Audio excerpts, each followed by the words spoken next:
Bueno, buenas tardes, yo soy Mercedes Timarchi, de la agrupación de Mujeres Isadora y la Izquierda Socialista. También me sumo al saludo y al abrazo solidario con todo el pueblo palestino y su heroica resistencia, que ya es una consigna que tenemos. Bueno, quienes estamos acá ya nos pronunciamos, pero es parte de esta consigna del movimiento feminista en Argentina, que cada año, en cada movilización, cuando elaboramos nuestros documentos, nos pronunciamos en solidaridad con el pueblo palestino. Yo quería comenzar citando una frase de Trotsky, en la que dice que para transformar la realidad empecemos a mirarla a través de los ojos de las mujeres. Yo creo que es una frase que es muy profunda y que de alguna manera nos permite ilustrar cómo las mujeres nos sentimos y estamos bajo el capitalismo, pero a la vez también nos permite ver ese motor de transformación social que podemos ser las mujeres trabajadoras, y que desde Izquierda Socialista y desde la Unidad Internacional de Trabajadoras y Trabajadores Cuarta Internacional apostamos a esa transformación social. Actualmente estamos atravesando una crisis sin precedentes, una crisis que por su profundidad y extensión podemos definirla como la más grave de la historia. Los propios organismos imperialistas como la ONU, con sus datos, lo demuestran. El 10% de la población mundial padece hambre crónica, 24.000 personas por día mueren de hambre. El 24% de la población no tiene agua potable en su hogar, el 10% de la población mundial no tiene electricidad, y en la era digital casi el 40% no tiene acceso a internet. Es decir, aquellos que nos quieren vender que el capitalismo es el mejor de los sistemas posibles, ni siquiera alcanza a alimentar a todas las personas que habitamos este planeta. Y lo que crece en el mundo bajo el capitalismo es la desigualdad social, porque a la par de que aumenta la pobreza, se concentra cada vez más la riqueza. Hay un dato que es muy impactante, que es de la ONG británica Oxfam, que dice que las cinco personas más ricas de este mundo, los 1000 millonarios se les llaman, que son varones y blancos, desde la pandemia para acá aumentaron sideralmente su riqueza. ¿Y cuánta plata tienen esas personas, esos 5 tipos? Tienen tanta plata que si gastaran $1 millón por día, todos los días gastaran $1 millón, tendrían que vivir 476 años para agotar su riqueza. Es un delirio total. O sea, 5 personas tendrían que vivir 5 vidas para agotar su riqueza, mientras que hoy, ayer, mañana están muriendo 24.000 personas por hambre. Esa es la irracionalidad del sistema capitalista, y ahí, en esa mayoría de pobres, estamos las mujeres de los sectores populares. Es lo que se conoce para las ciencias sociales la feminización de la pobreza, es decir, que de conjunto las mujeres somos más pobres que los varones. Esa pobreza multicausal se debe a la división sexual del trabajo, a que ramas de la economía estén completamente feminizadas, como salud, educación, el cuidado de las personas. Y la pregunta de por qué un empleador contrata mujeres para determinada tarea y no a varones, puede ser por prejuicio, por discriminación, por machismo, pero tiene una explicación que quiero comentar brevemente, una explicación materialista histórica que me parece que es importante resaltar. Nosotros desde Izquierda Socialista estamos reeditando un libro que se llama Mujeres Trabajadoras y Marxismo, que es un libro, las autoras son Mercedes Petit y Carmen Carrasco, que fue un libro escrito en la década del 70, pero que recupera importantes debates que en el movimiento feminista había en ese momento y que son actuales. Allí hay 2 categorías, que es el de la opresión y el de la explotación, que son 2 categorías que sirven para comprender esa compleja relación que hace que las mujeres estemos en esta inferioridad de condiciones bajo el capitalismo. Sintéticamente, la opresión es el sometimiento de un grupo social en base a diferencias raciales, sexuales, nacionales, que produce una situación de desigualdad de derechos o de discriminación.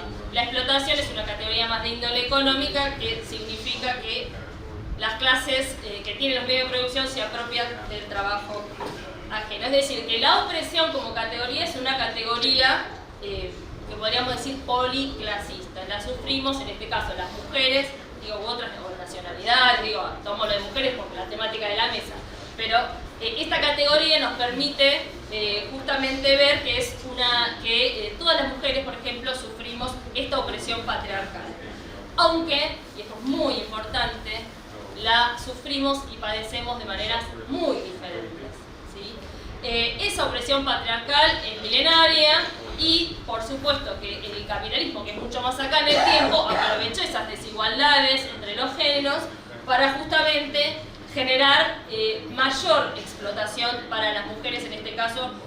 También las mujeres, además las mujeres trabajadoras, además de ser oprimidas, somos explotadas. Entonces esto se confluye en una categoría que es el de la superexplotación, es decir, somos oprimidas, somos explotadas y a la vez, cuando terminamos nuestra jornada laboral paga, volvemos a nuestras casas y continuamos con una jornada laboral no paga, que es el trabajo reproductivo.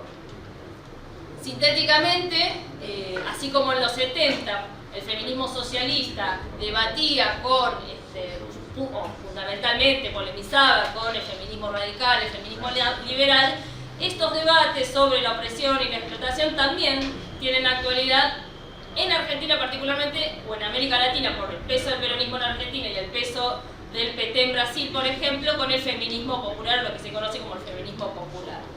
Es decir, que en el movimiento feminista lo que priman son los debates, porque es un movimiento heterogéneo, policlasista, que se organiza centralmente contra la opresión patriarcal y por la conquista de derechos. Pero tenemos muchísimos debates.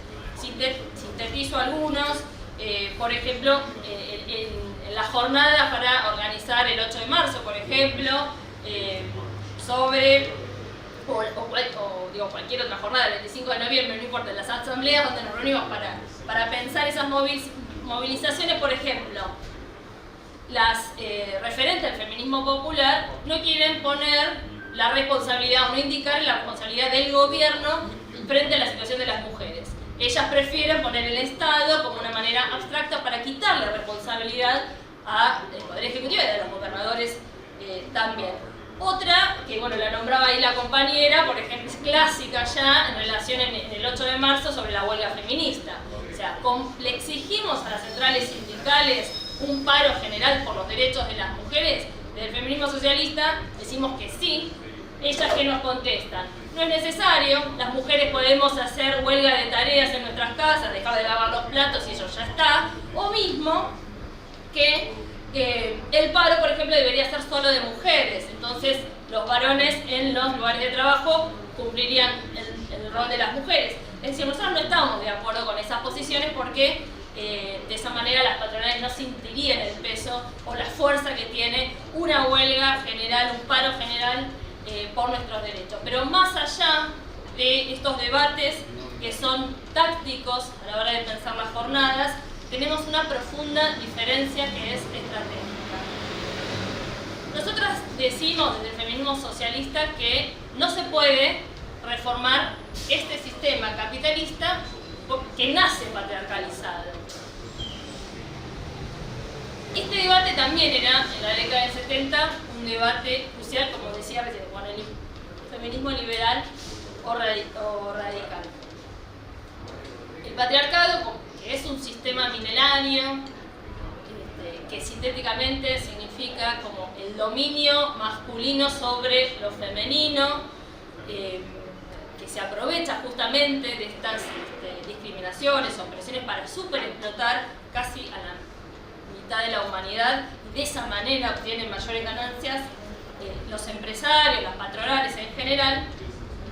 Entonces, esta lucha para nosotras, para nosotros, para nosotros es estratégica y tiene que ver justamente con no solo pelear por la conquista de derechos democráticos, que luchamos y que nos organizamos para poder conquistarnos, porque claramente nadie nos regaló nada, ni si no luchamos lo vamos a sostener, sino que además esta diferencia que tenemos profunda tiene que ver justamente con la necesidad de que la clase obrera en su conjunto tome el poder, para que desde allí poder impulsar una lucha por el socialismo, que es una lucha mundial y que en definitiva tiene que ver con la planificación de la economía democráticamente resuelta para que sea en función de las mayorías populares y no como sucede hoy, justamente como arrancaba al comienzo, en beneficio de esos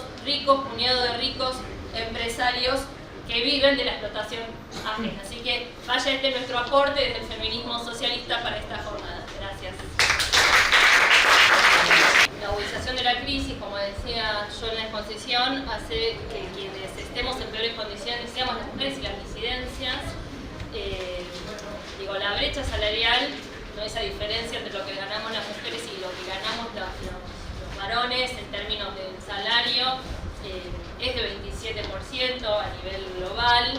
Si nos metemos en Argentina, están los números de pobreza del 53%, ahí mayoría somos mujeres, y el dato de que 7 cada 10 jubiladas cobra la mínima de 300.000 pesos ya da una idea, un cuadro, o son algunos números para pensar que efectivamente somos la variable de ajuste, o lo que ellos pretenden, ¿no? Lo que el gobierno pretende es que seamos las variables de ajuste, así que nos toca de este lado a las mujeres, a las disidencias, que venimos construyendo enormes movilizaciones, que venimos conquistando derechos que parecían impensables, que estemos a la vanguardia justamente de enfrentar a este gobierno ultraderechista, misógino, que viene justamente a quitarnos en todo lo que hemos logrado conquistar. Entonces, en ese sentido, me parece que es importante. Mi ley niega la brecha salarial, pero también niega la violencia de género. O sea, acá más o menos todas pudimos hacer un reconto de lo que significa